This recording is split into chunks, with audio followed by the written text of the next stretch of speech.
warahmatullahi wabarakatuh. Perkenalkan, kami dari kelompok 2. Di sini kami ingin memenuhi tugas mata kuliah manajemen BKI dengan dosen pengampu Bapak Wahyu DMA.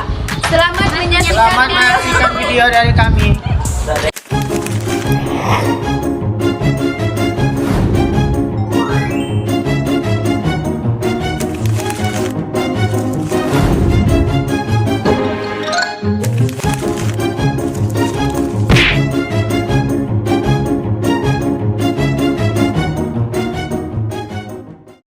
Baiklah, untuk video kali ini kami akan membahas tentang konsep manajemen layanan informasi, memahami konsep layanan penempatan dan penyaluran, dan memahami konsep manajemen alih tangan kasus. Baiklah, di sini saya akan menjelaskan pengertian layanan informasi, jenis-jenis layanan informasi, dan mekanisme layanan informasi. Teman-teman sudah tahu belum apa sih layanan informasi? Layanan informasi yaitu layanan bimbingan dan konseling yang memungkinkan pegawai menerima dan memahami berbagai informasi dengan tujuan untuk membekali pegawai dengan hal yang berguna untuk mengenal diri, merencanakan dan mengembangkan pola kerja. Pemahaman yang diperoleh layanan informasi digunakan sebagai bahan acuan dalam meningkatkan kegiatan dan prestasi kerja. Demikian, fungsi utama bimbingan didukung oleh kegiatan layanan informasi ialah fungsi pemahaman dan pencegahan. Selanjutnya yaitu jenis-jenis layanan informasi. Apa saja sih jenis-jenis layanan informasi? Jenis-jenis layanan informasi yang menjadi isi layanan ini bervariasi. Demikian juga keluasaan dan kedalamannya. Hal ini tergantung kepada kebutuhan para peserta layanan. Informasi yang menjadi isi layanan harus mencakup seluruh bidang pelayanan bimbingan dan konseling. Menurut Prayitno dan Erman, pada dasarnya jenis dan jumlah informasi tidak terbatas.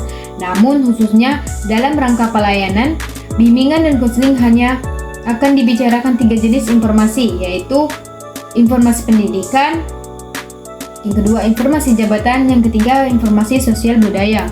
Yaitu mekanisme penyajian informasi. Thohir menyatakan mekanisme penyajian informasi ada 4. Yang pertama yaitu ceramah, yang kedua melalui media, yang ketiga acara khusus, yang keempat narasumber.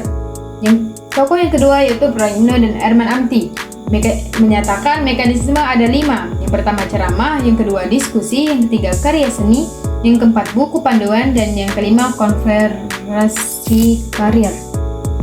Baiklah, di sini saya akan menjelaskan pengertian layanan penempatan dan penyaluran. Apa itu layanan penempatan dan penyaluran? Penempatan dan penyaluran merupakan 2 aspek penting dalam dunia ketenagakerjaan yang bertujuan untuk menghubungkan pencari kerja dengan kesempatan kerja yang sesuai. Apa tujuan layanan penempatan? Layanan penempatan bertujuan untuk memastikan bahwa individu yang ditempatkan di suatu posisi kerja memiliki keterampilan, pengalaman, dan keahlian yang sesuai dengan persyaratan pekerjaan yang ditawarkan. Layanan penyaluran ini penting untuk memastikan bahwa pencari kerja mendapatkan informasi yang akurat dan terkini mengenai peluang kerja, serta memberikan bimbingan tentang bagaimana cara mempersiapkan diri sebelum memulai kerja. Yang kedua yaitu bentuk-bentuk layanan penempatan dan penyaluran. Program-program yang sering melibatkan kolaborasi penempatan tenaga kerja melakukan secara efektif sesuai dengan kebutuhan industri, yaitu 1. Job matching service, kedua yaitu career counseling, yang ketiga pelatihan dan pengembangan keterampilan, keempat penyediaan informasi lowongan kerja, kelima program penyaluran tenaga kerja khusus. Apa saja mekanisme layanan dan penyaluran? Rumusan mekanisme sebagai berikut yaitu 1. Pendaftaran dan pengumpulan data, kedua evaluasi dan penyaringan, ketiga job matching, keempat penyampaian informasi dan wawancara, kelima penempatan dan tindak lanjut, keenam evaluasi dan umpan balik. Baiklah, di sini saya akan menjelaskan tentang pengertian ahli tangan kasus, jenis-jenis ahli tangan kasus, dan mekanisme ahli tangan kasus. Pertama, pengertian ahli tangan kasus.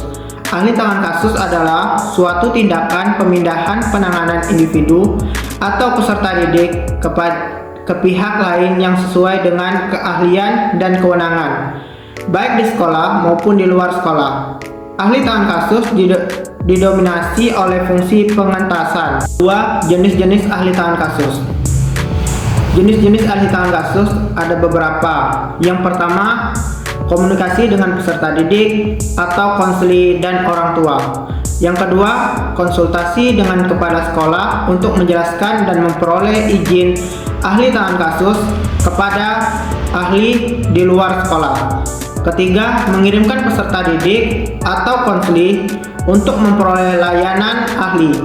Keempat, membantu perkembangan hasil layanan ahli. Dan yang kelima, memperoleh dan mengadministrasikan laporan dari layanan ahli. Adapun mekanisme ahli tangan kasus, yaitu pertama, komunikasi dengan peserta didik atau konseli dan orang tua untuk memperoleh persetujuan ahli tangan kasus. Yang kedua, konsultasi dengan kepala sekolah untuk menjelaskan dan memperoleh izin ahli tangan kasus kepada ahli lain di luar sekolah. Yang ketiga, mengirim peserta didik atau konseli untuk memperoleh layanan ahli. Dan yang keempat, memantau perkembangan hasil layanan ahli. Dan yang kelima, memperoleh dan mengadministrasikan laporan dari layanan ahli.